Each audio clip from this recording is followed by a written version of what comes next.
made it. And I'm so thrilled to be coming back with the 16th episode of Power, Possibilities, Peace of Mind. And today is a special day. As you can already tell, we have two beautiful faces looking back at, well, three in court. I'll include myself in that. Totally. Yes. And this is a special day because this is a special topic and special book we're going to be talking about. And I've never done, kind of like a live book thing before. And this book, we get in an experience where we read a book by ourselves and we always want to talk about it, right? We're like, oh my God, I just want to share. I want someone to read this book with me. And that was kind of where I was going with this when I was finally got the hardcover in the mail. I started listening to this on Audible, and it's just been such an incredible journey.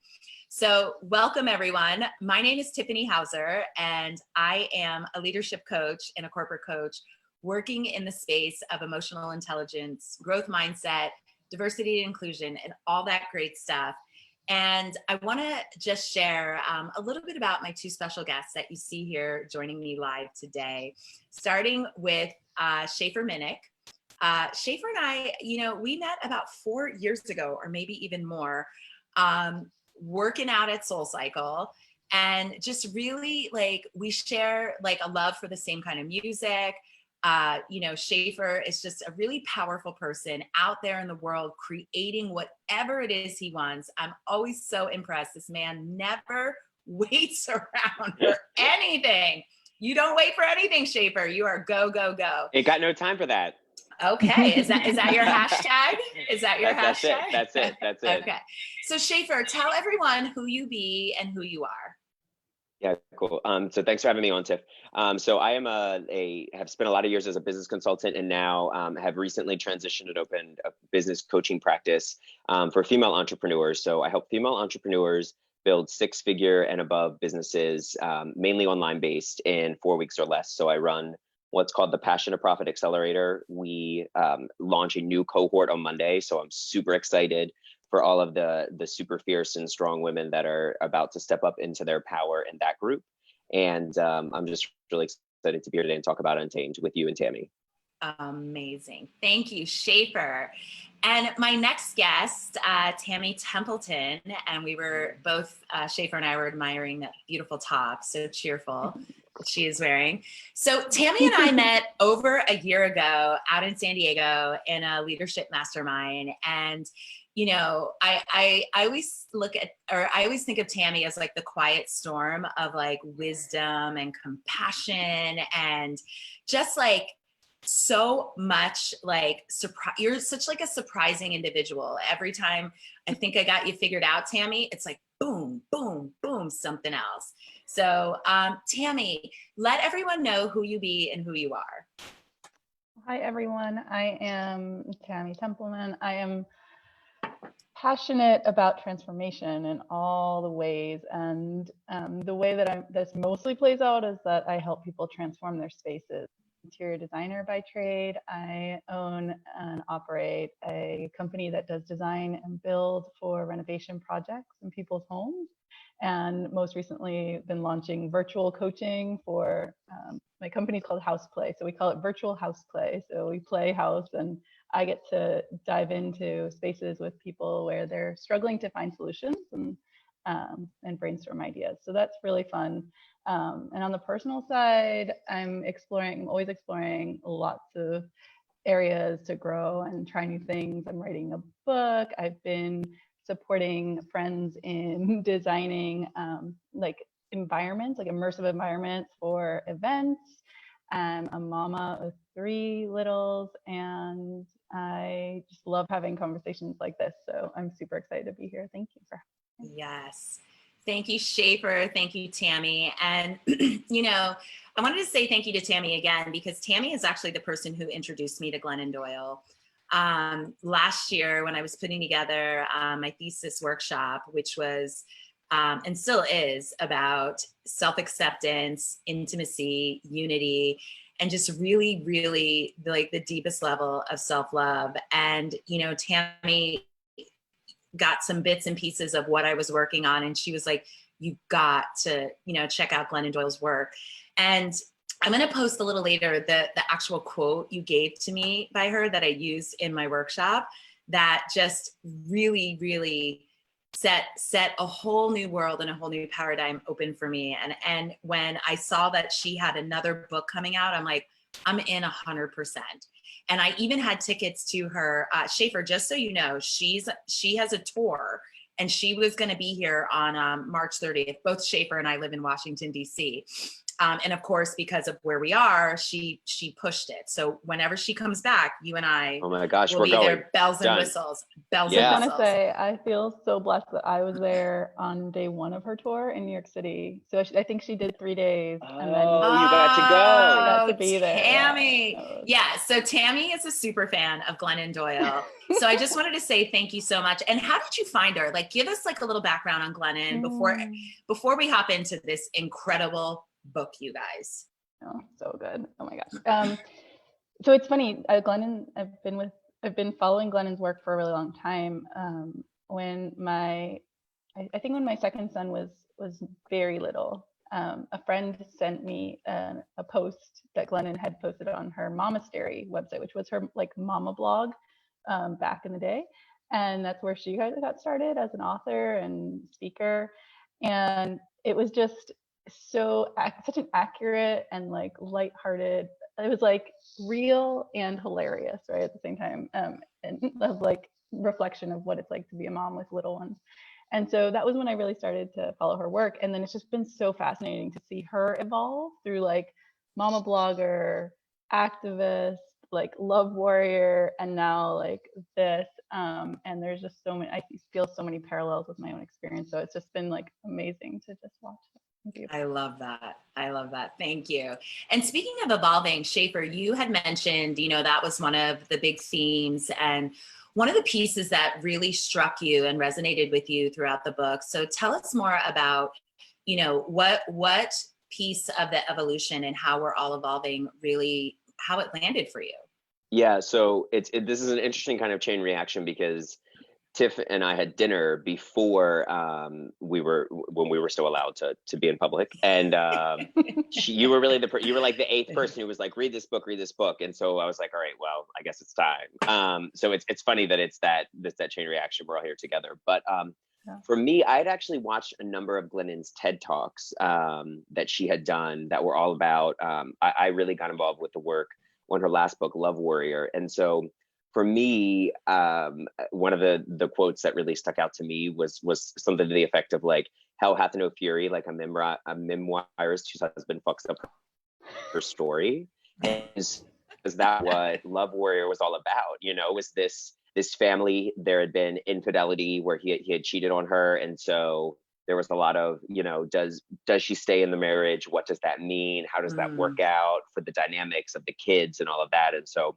I remember reading that book and like as a child of divorce, and then my mom ended up going and getting married again, and then ended up getting divorced from that stepfather. And so, like really kind of was something that I was working through when I was reading that book, along with going through going to my therapist and things like that. So that really helped to uncover a lot of things in my own personal life. And I really admired that vulnerability and that transparency.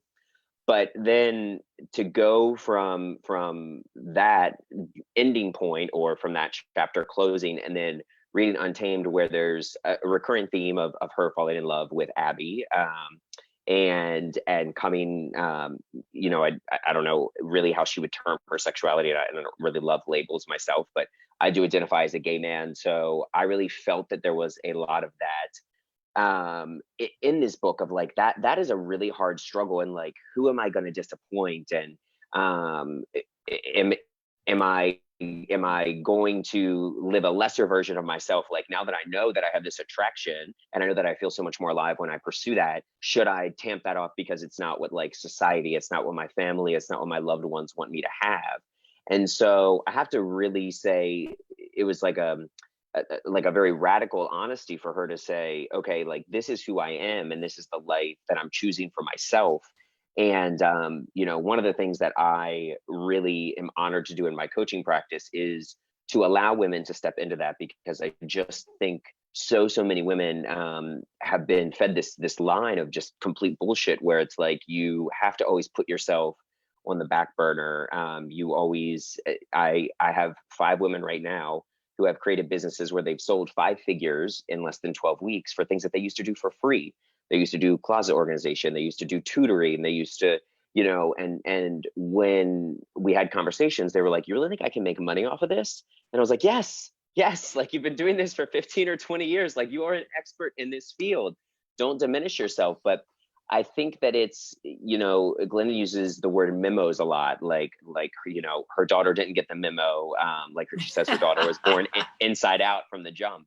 Yeah. And so, you know, Glennon was like, I'd read all these memos that were like, this is who I'm supposed to be. I'm supposed to be happy and always have a smile on my face. And like, yeah, you know, you it's hit it. bullshit. You hit it, Shafer, with supposed to be. Mm. And I think that is one of the themes that I got from the book, is really letting go and releasing that supposed to be. Things are supposed to look this way.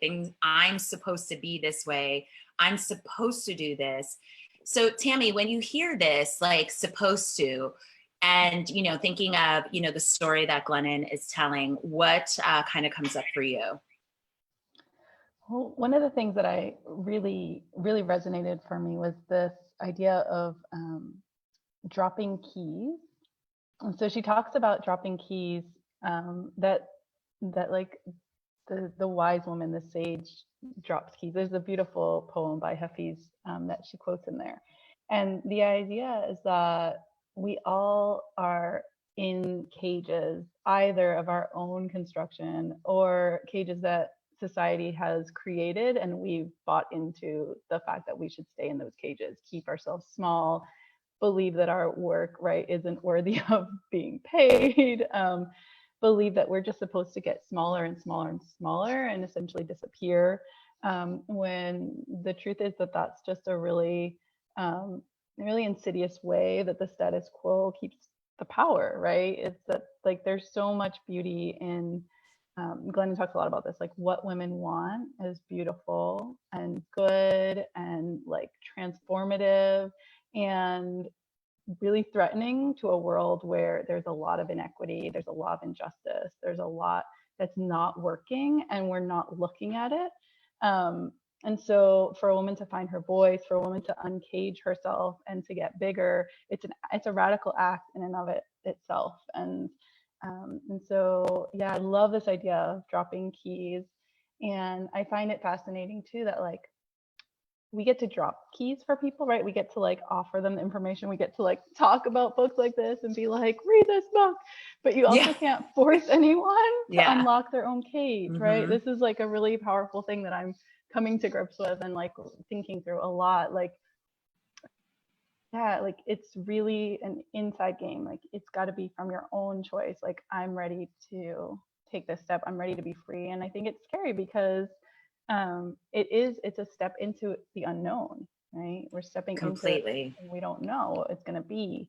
And so, yeah, even in my own life, I find myself at these moments where I'm like, oh my gosh, I'm clear now. Like, I get to open this cage, but then I'm like standing at the edge of it, like, but what's next? And it's too scary. And I'm like, I'm not ready to like actually step out fully. And so, yeah, I think it's a beautiful in that it's always a process.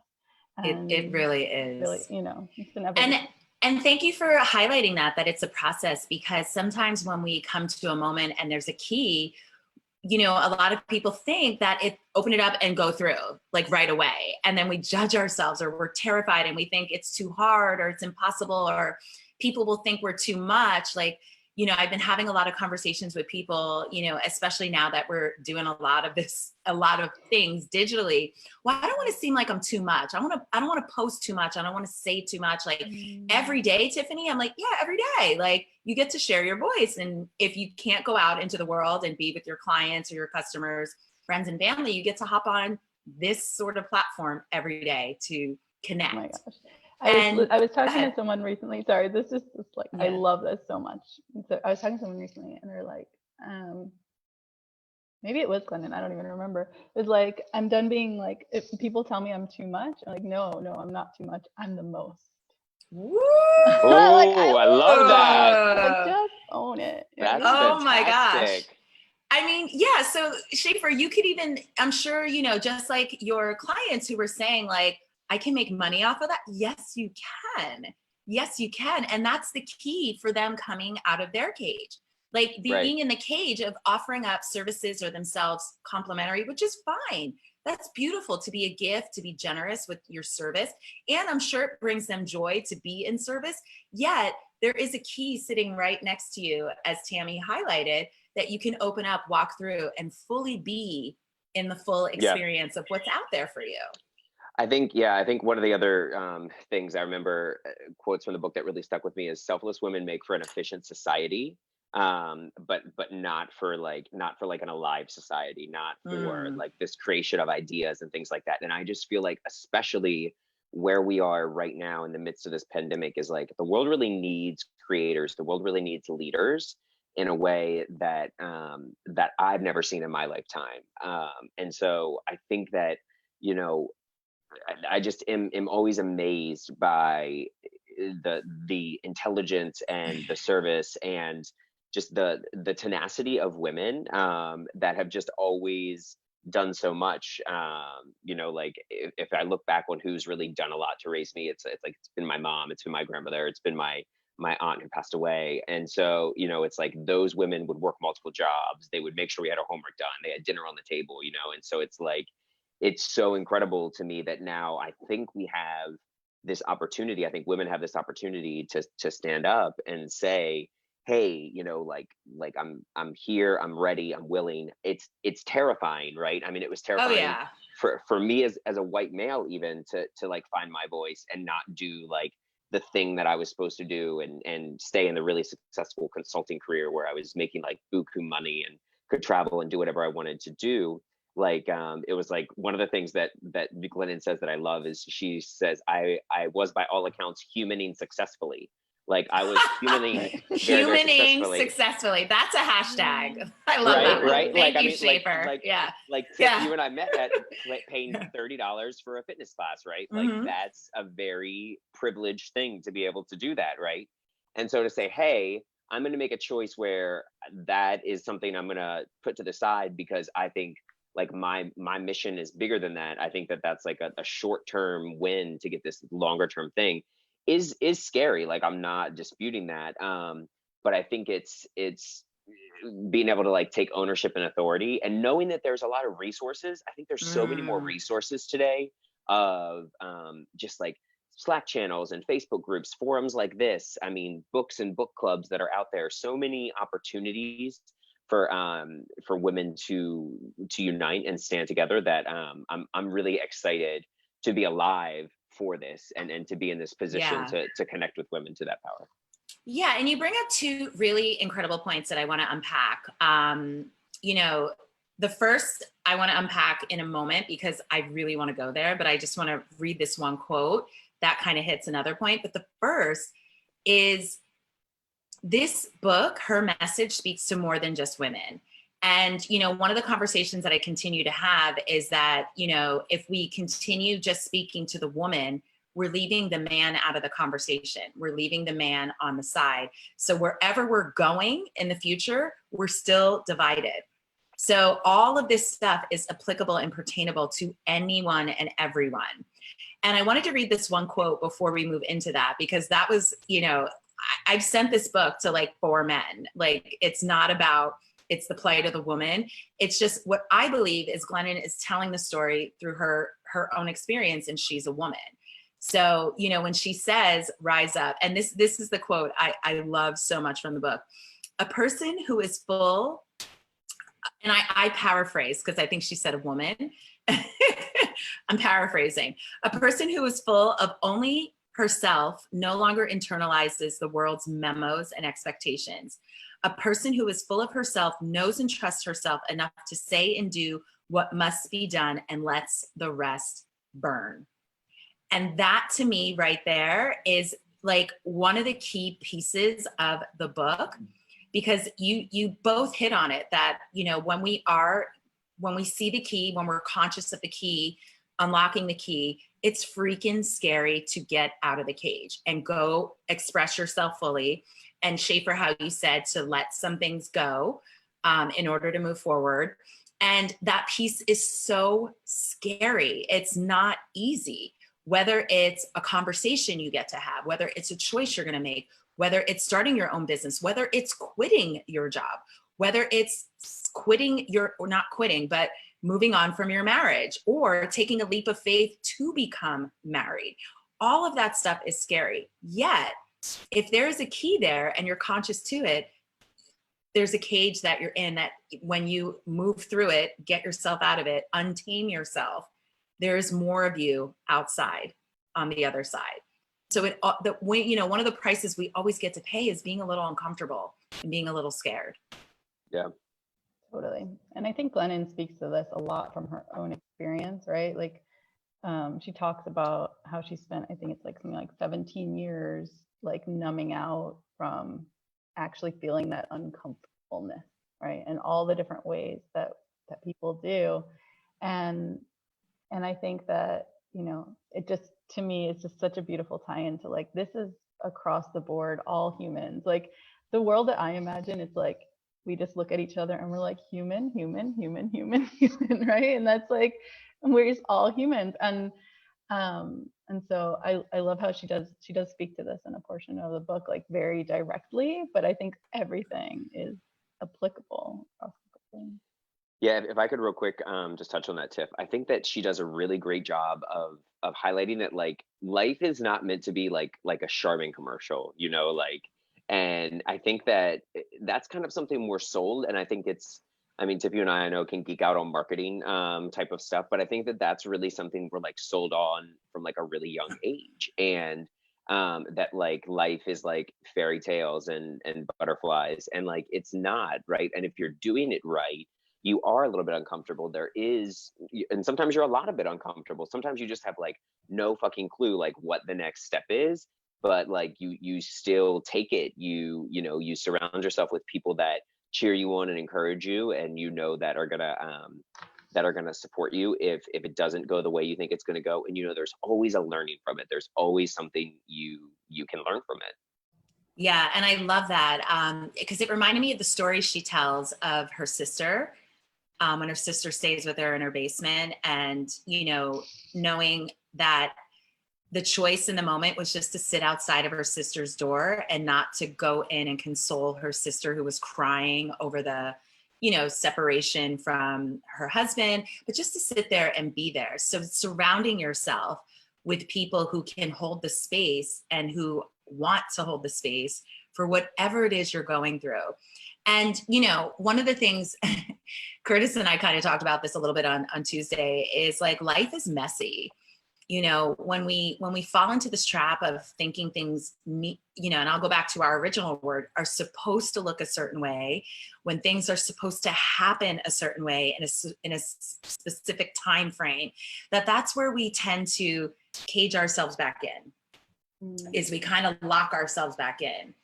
And, when she says a person who is full of herself knows and trusts herself enough to say and do what must be done and let the rest burn, it's like, it's going to get messy. Burning, there's ashes. It's not all pretty. Yes, it ignites into the next evolution of who you are, yet there is a little messiness there.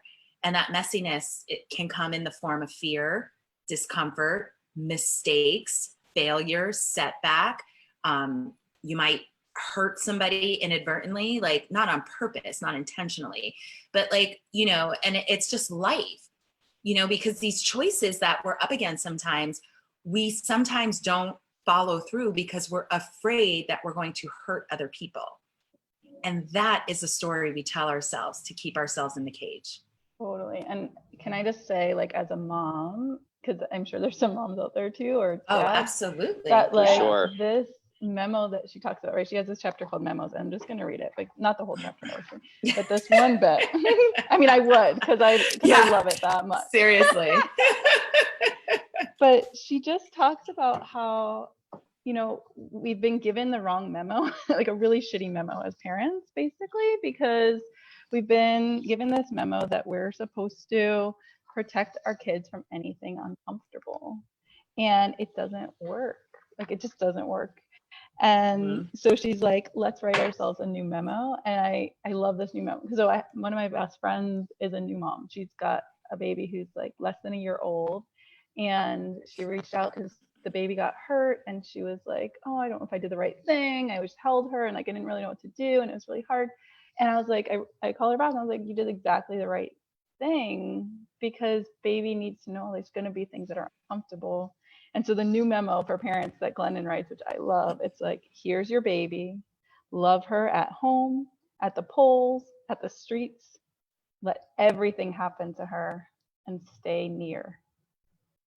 And it's like, oh my gosh, yeah. Like, we're actually, I think that there's like a whole generation of kids that are almost like debilitating when we try to protect them from their pain, right? And so it's like we have to relearn that like life includes things that are uncomfortable and feelings that are uncomfortable. And I also think that this beautifully ties back into the whole section about boys, and how, like, what do we get to, what are the cages that our boys are in, right? Like, our boys are in these cages that like, that to be a man means that you are always the strongest and you don't cry and you don't have feminine, emotions. And like, oh my gosh, we're cutting off like a whole like huge chunk of their humanity by inadvertently or overtly like giving them these messages that those things are not manly, and look what it's creating, Yeah, and then we wonder why our men are either shut down or can't hold a conversation. He doesn't want to talk. He doesn't like to talk about things. And, and that's I see that evolving. I already see that evolving, as men do want to be included in the conversation, as we have Shafer here today. But Shafer, what's your kind of take on this with the her whole idea around boys and how boys are raised? Oh my God, I have so many thoughts. I think I think the first thing I'll say that I'll touch on, I'm not a parent. And part of the reason I'm not a parent, honestly, is I can be very candid that like I have a very codependent relationship with my mom. And that's something we're like actively trying to work through. Whereas though, like, she did really, I'm the oldest, so she like wanted to safeguard me as much as possible from life. Like, I remember it being like a fight to like get a driver's license, a fight to the point that I actually forged her name so I could graduate high school early. She like wanted to keep me like so protected. And then when she became older and she was single, I was like, all right, now I have to turn around and protect you. And there was this like decade where I paid her rent and like gave her a job and paid for health insurance. And so that created this like resentful relationship, And so it's because neither of us, we both felt the other was like much more fragile than we really were. Like, we didn't want to feel that discomfort. So I think that that's and it's honestly one of the things that scares me about being a parent is like, can I do, Tammy, exactly what you're saying? Like, let them feel the pain, but like, have like an arm's length from it and let them become their own person. Like, that terrifies me. So I think that that's like my own shit that I'm working through. Yeah, thanks for keeping it real. I mean, I'm sure there's so many people listening right now that feel the same way. And I see people with their dogs being that way as well. Like, oh girl, don't get me started on the dogs. Yeah. Don't get me. Hey, dogs matter too. So, I mean, but it's just, it's the same thing. It's the same mindset, just different mechanism. If we're for sure, technical. for sure.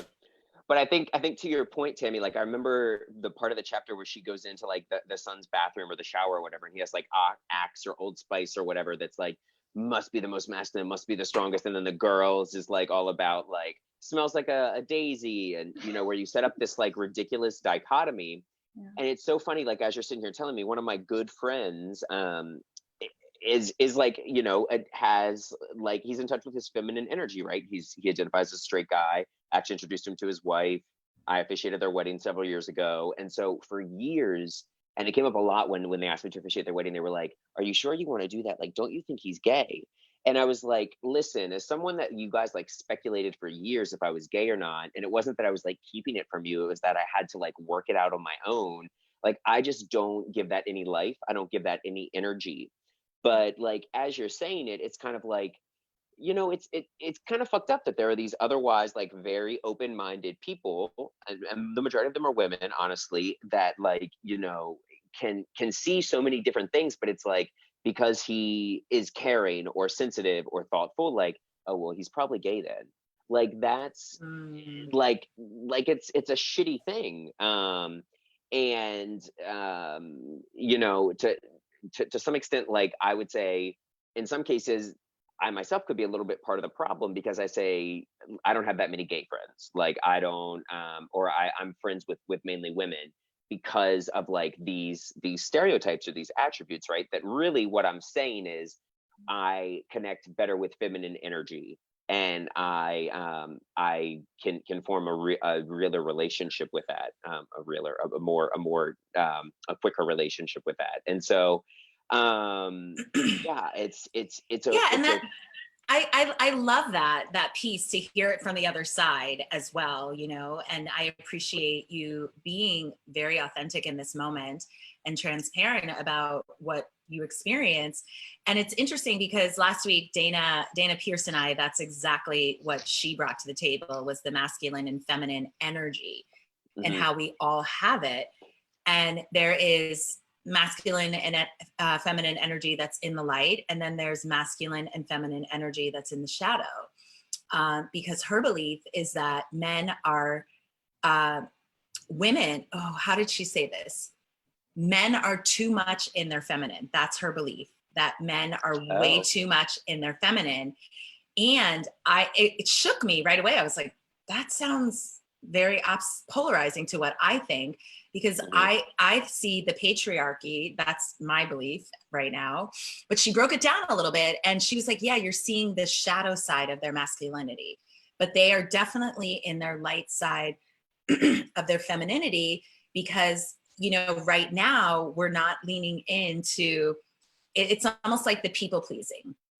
That was her example, that you see a lot of men pleasing their women. And she spoke mainly about heterosexual coupling, and how, happy wife, happy life, like that old saying, and like always trying to like keep your wife or your woman happy. And that's not really the way we are designed to be, because in that scenario, it elevates the masculine in the woman, the shadow masculine in the, and I mean, we go back and listen to that, and I'm bringing Dana back on again, because I want to bring this work into the workplace and into the work we do at Becky's Fund with domestic violence, because it just gives you another way to look and have a possibility for how we interact with each other. And just like you said, like, the stereotype is when a man shows up sensitive and, maybe into fashion or something like that, oh, he must be gay. And we get to break that down. We get to break through that, find the key, and like uncage ourselves from that thought process as well. So I think that, go ahead. I just want to bring in one more aspect of this, which I think I have a lot of men in my life that I love dearly, and there is this sense, I think, that I get, that there's like this struggle between like what the world expects from me, what my really powerful female partner expects from me and needs from me. How do I get out of her way, but how do I still be supportive? How do I step into my leadership but not be like, dominating? I think there's like there's this like very weird kind of space that I see a lot of the, cis male, like heterosexual men in my life, like struggling with this. And what I think is really interesting is that, just to bring it right back to the book, right? It's like in all of those conversations that are happening, maybe internally or externally, it's all about like, what does someone else need from me? What does someone else expect from me? How am I supposed to be, right? It's still that conversation. And it's like the biggest problem, I think, and what like Glennon is speaking to in this entire book, is like, we're all disconnected from our own knowing. If we Mm. all tuned in to our own knowing, we would be then and believed that we get to act from that space, like we trust ourselves. Because like, so the way that I see it, like knowing is like source energy, like that is like capital L love, right? Like that, if we act from that space, everything is in balance, everything flows, I think, in a new and better way. And so the same way that women have been like disconnected from their knowing, men have been disconnected from their knowing. You know, the Absolutely. mechanisms look different, but it's like there's so much to distract us from just going inwards and being like, who am I? What do I have to offer? What's my next step? What's the most loving action that I get to take in this current experience I find myself in, which is unique and new and nuanced, and there's like so much to it. There's no formula, right? But we're always trying to fit into a formula, and I think that that's what Untamed is all about. It's about like breaking out of stereotypes, but also like any kind of formulaic thinking of like, this is how it should be. You know? Yeah, and that's kind of the reason why like this book was giving me so much life during this time. Like I started reading it before we were quarantined, and as I'm like into it, and not necessarily just my experience, but when I've been hearing people like, I'm going crazy in the house, like I'm so bored, or I need to get out, I'm so antsy.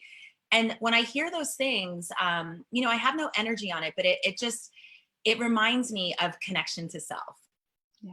And where that person is with connection to self.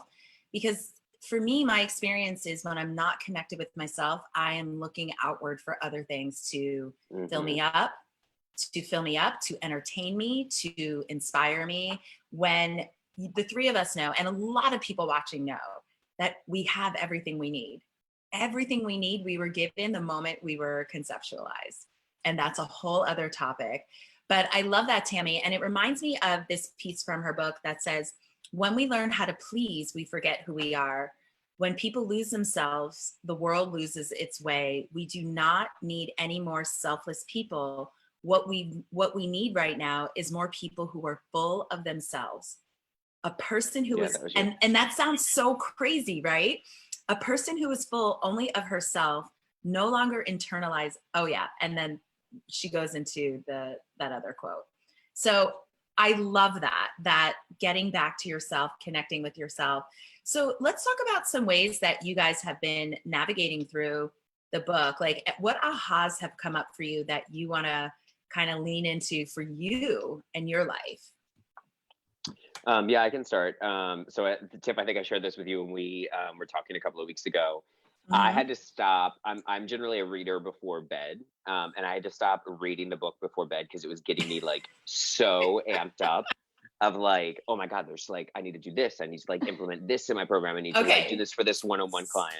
So what I'm hearing you say, Shafer is letting you know that this is not a bedtime, calm down, unwinding book. Yeah, he's like fired up. This is like, you need energy. He's like telling you, Shafer's letting you know this book is a cup of espresso.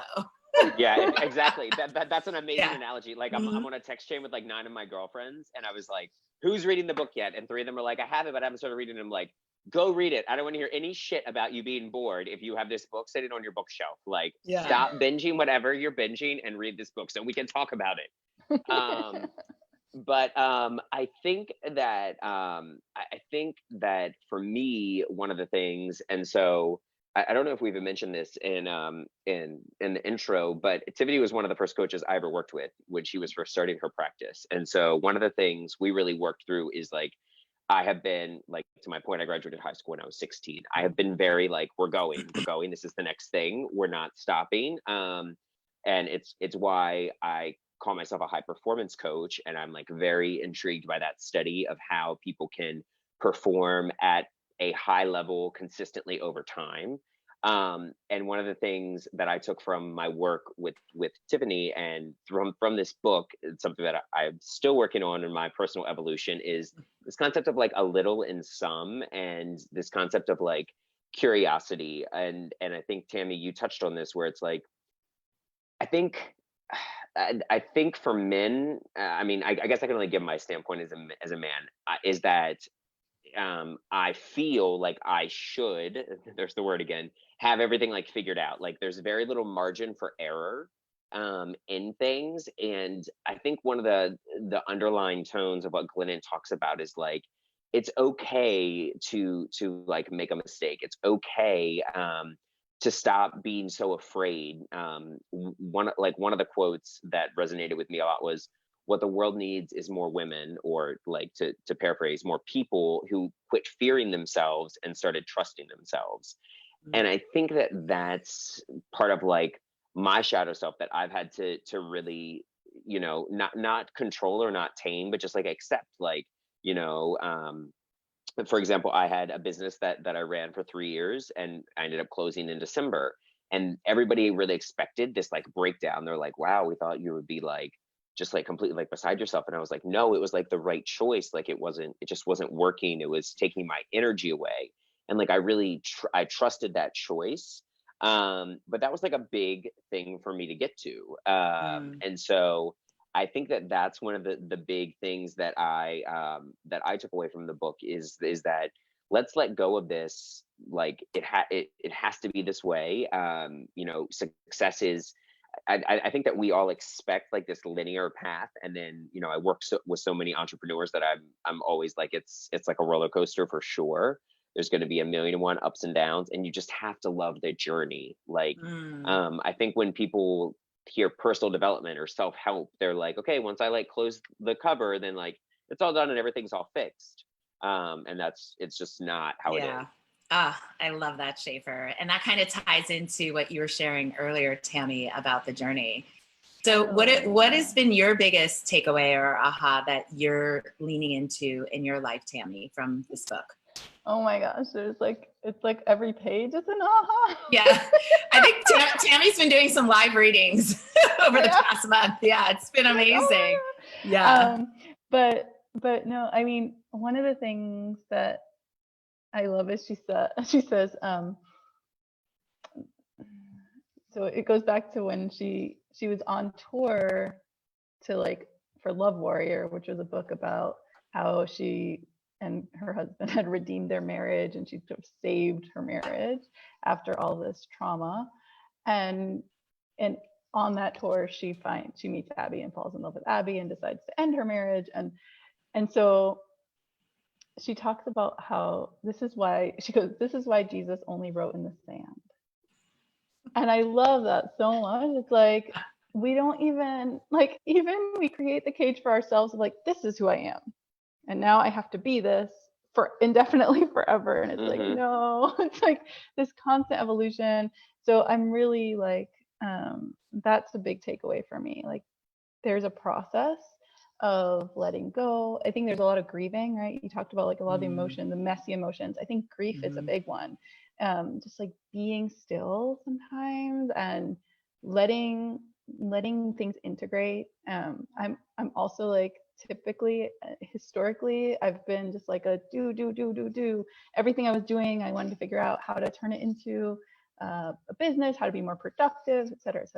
And so it's been for me like really powerful to tune into the voice, the knowing voice, when it's like, now you go lie down, now just be still, now just wait, now just like be quieter and like pause and then like tune in. So there's a lot of that for me. Like it's been a lot about slowing down and really tuning in, and then like starting to recognize that voice of knowing, and then being like, oh yeah, that thing I'm brave enough to do, and that thing I'm not brave enough. I hear you, and I'm just not brave enough to do it yet, and that's okay.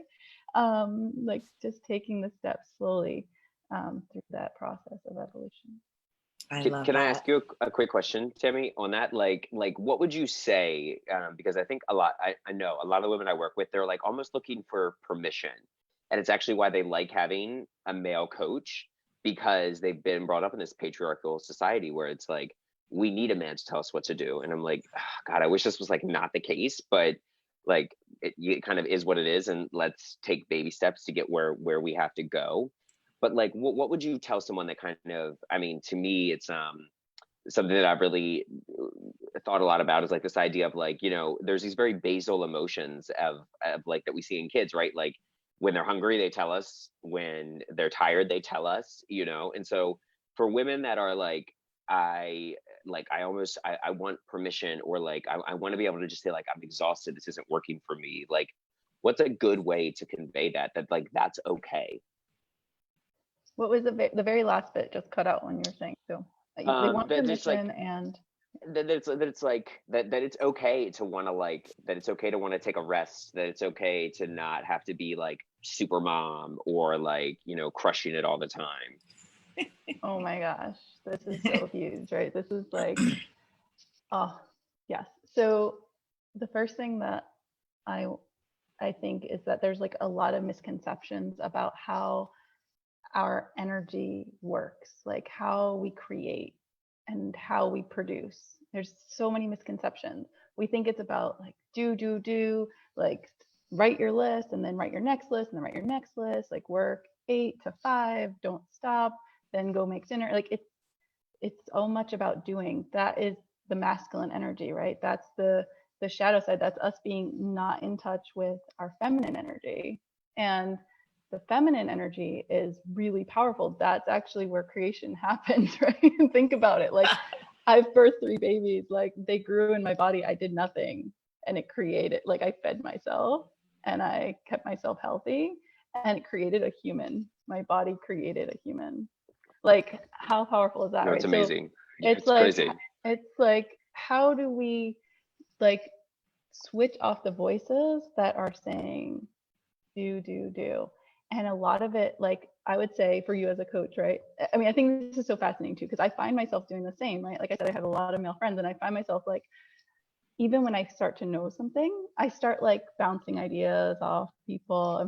I'm like, I'm not asking permission, but I'm kind of like, she calls it like surveying, right? It's like market research. It's just some market research. My research, yeah, exactly. So that's like this is like the part of the journey I'm on right now. It's like fully detaching from that. But I would just say as a coach, like just keep directing them back. Like just take like 10 minutes, just take a bath. Baths are amazing for getting quiet, and that's where like your voice will start to come up. Like just quiet all the other voices. Just say like, I hear you, but now I'm just not listening right now. We'll talk later, and just ask them like, what's coming up?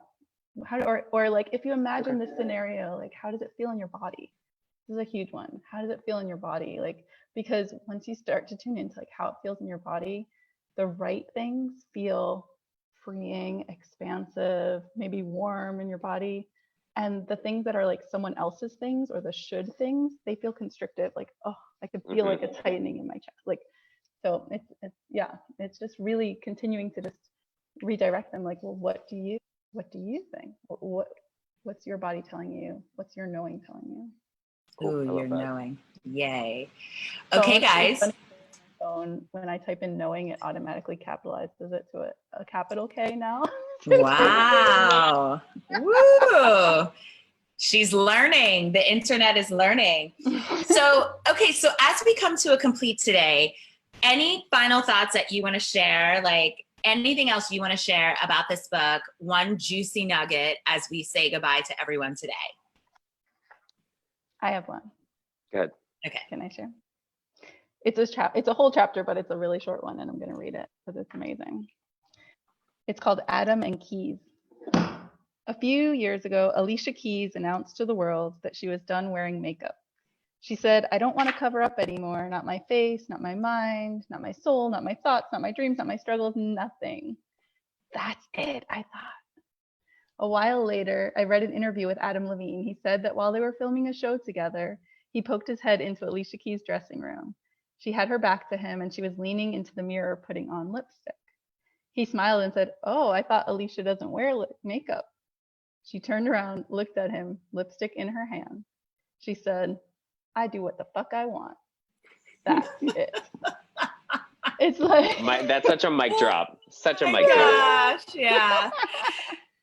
Shafer, how about you? Any other drop of juicy nugget on this? I think the big thing that resonated for me was she talks about her daughter Tish, and she says when we try to rush through life and we try to rush through pain and through beauty, that her daughter slows us down and forces them to notice all of the things that we think, that we feel, that we process in order to stay human. And that's really such an integral part of the experience.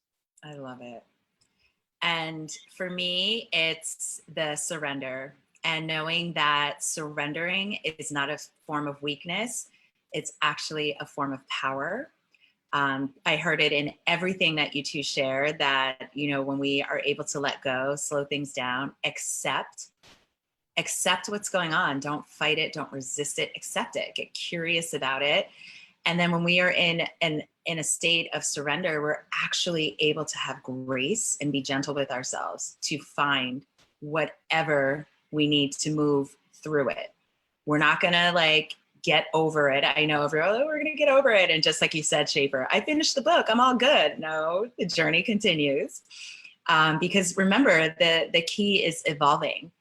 You know, just like Alicia and her, like we're, you know, and especially with where we are in the state of affairs right now, every hour the world is changing. We're getting new information. It's raining in DC 1 hour. It's sunny as like a gorgeous day the next hour. So it's like, there's new things happening, and be graceful with yourself along the way.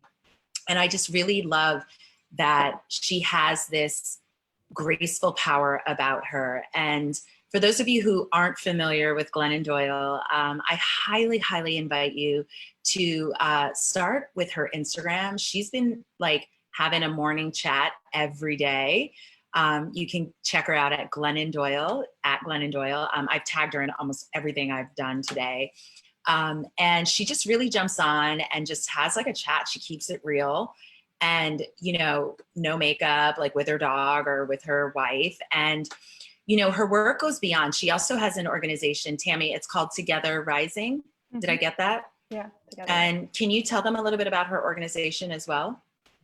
One of the really cool things about her organization is like when they started, they would do these 24-hour love flash mobs, and they wanted it to be very inclusive. They wanted everyone to feel like they could be contributing, even if they were struggling financially. So they said there was a cap, like you could not donate more than $25 at a time. And that was fabulous because they would raise millions of dollars in 24 hours with average donations of like $25 or less. And I just think that's so powerful. And all the activism, all the money goes directly towards like different organizations that are like really grassroots organizations that can get in and make a difference with the low overheads. And I love how they're also continuing to educate people about the things that they take seriously, the things that they're, you know, looking to support, the causes they're looking to support. They always come back and say exactly where your money has gone to support. And I love that, the transparency. Yeah. Oh my gosh, that's amazing. Yeah, she's no joke. She is no joke. And she's funny. She's adorable. She is just, I could just see her having her own show one day. Like she might be able to take over Ellen's show, I think, whenever Ellen retires. So I want to say thank you so much to Shafer Minnick and Tammy Templeman. I called you Templeton a couple times. So thank you guys so much for joining me today, and really just so much wisdom, so much authenticity, and just so much possibilities that you guys offered to everyone listening. I love you both so very much. And let's start with Tammy. Where can people find you if they want to know more about you and continue? Tammy's talking about this book almost every day, y'all. Yeah, you can reach out to me on Facebook. It's at Tamara Templeman on Facebook. And my company, like I said, is Houseplay Renovations. And so if you're looking for support in your home, I'm supporting people virtually all around the globe with spaces in their homes as well. So feel free to look me up there. Yeah, amazing. Shafer, how can people stay in touch with you? Beautiful. So my Instagram is always active, just at Shafer Minnick. It's a very simple spelling, SHAFER. And then my website is shaferminnick.com, where you can learn about new launches and all the craziness that goes on in my world. Amazing. Thank you guys so much. And Thank Shafer and Tammy, will you guys pop your details into the Facebook for people who watch it later? I love you guys so much. Power, Possibilities, Peace of Mind is coming back to you next Tuesday with just me. I am going to download some Ooh. things. Yeah, just me. There's so many things that I'm like, I've been talking to these amazing people for like weeks and weeks and weeks. And now I'm like, I have so many things I want to share with you guys. So and actually Shafer in the Facebook, because we're the only 3 on Zoom. Thank you. Just wanted to give you that. So it'll be me next week. And I love you guys so much. I also launched a new variety show with Maria Alejandra, MA. And tomorrow night, we're hosting our first trivia night. So the show is called Whatever Day. And it's kind of like a hybrid. Like if Oprah, Jimmy Fallon, and Hoda and Kathy Lee gave birth to a show, that's kind of like where we're coming at you from. Okay, so, well, here's the $1,000,000 question. Are you Hoda? Are you Hoda or are you Kathy Lee? I am totally Kathy Lee. I am like a hoot. Like I do, like it's so funny because she like says singing? it. Are you singing for us? I will sing. We're gonna do, listen, we're hosting so many different game nights. So we're doing this tomorrow at 8:30 p.m. Eastern Standard Time. And it'll be live trivia, so much fun. And we're gonna be streaming live on YouTube, so you guys can watch it from your TV. Oh, wow, okay. Yeah, so we got a whole lot of stuff planned. So I love you guys so very much. Thank you to everyone watching, and we'll see you again either tomorrow on whatever day or on Tuesday. Have a wonderful rest of your Thursday. Bye, everyone. Bye. Bye.